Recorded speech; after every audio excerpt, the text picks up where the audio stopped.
Приятель, как-то раз мы с ним встретились, он знает, что я старые вещи собираю.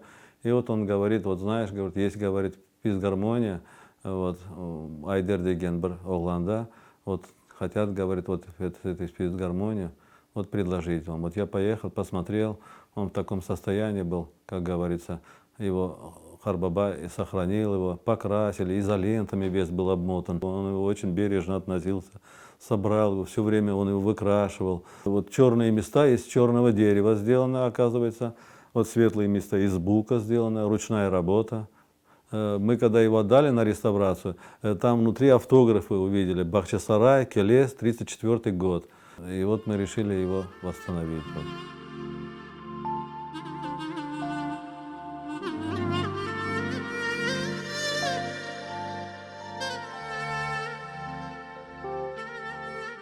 Элементы вот эти музыкальные, да, вот эти металлические детали, там язычки, вот это все есть. Все вручную сделано. Вот каждая вот эта вещь вручную. Даже вот шурупы, да, вручную сделаны шурупы, потому что разные они.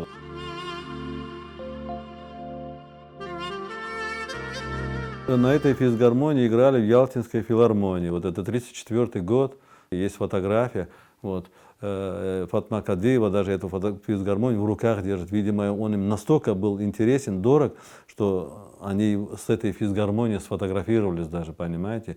И вот все же играли на нем. Вот. Изет Добра, Челебиева, вот. Фатма Кадыева. Вот.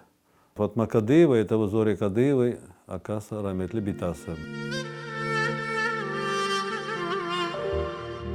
Вместе с физгармонией мы в это же время скрипку тоже там же приобрели. Просто еще скрипку мы не успели отреставрировать, не можем найти мастера, чтобы он нам его отреставрировал. Скрипка тоже, как говорится, из этой же филармонии. Ну, на ней вот музыканты, скажем, Ялтинской филармонии, наверное, они многие играли на этом инструменте. Музыкантам я специалистам его не показывал, ну вот хочу, как говорится, вот отреставрировать, а потом уже вот показать. Вот надо его отреставрировать, скрипку.